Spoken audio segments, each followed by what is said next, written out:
சோர்ந்து போகாத, கலங்காத, பயப்படாத, இந்த மாதம் எப்படி இருக்குமோன்னு சொல்லலாம் அஞ்சாத, நீ மன மகிழ்ச்சியாக இருக்கணும். ஏன் தெரியுமா? உன்னுடைய இருதயத்தின் வேண்டுதல்களை நான் உனக்கு அருளி செய்வேன்.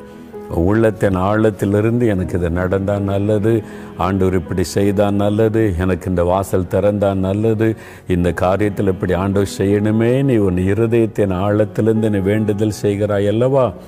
ஆண்டவர் சொல்லார், என் மகனே, உன் வேண்டுதல்களை நான் அருளி செய்வேன். பிரியமானவர்களே, இயேசு கிறிஸ்துவின் நாமத்தில் உங்களுக்கு என் அன்பின் வாழ்த்துக்கள்.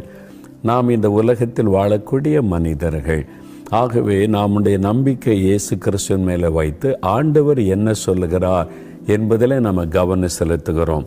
உலக மக்கள் உலக காரியத்தின் மேலே நம்பிக்கை வைத்து அதிலே காரியங்களை தேடுவார்கள். நமக்கு அப்படியல்ல. வானத்தின் பூமி உண்டாக்கின தேவன் நம்ம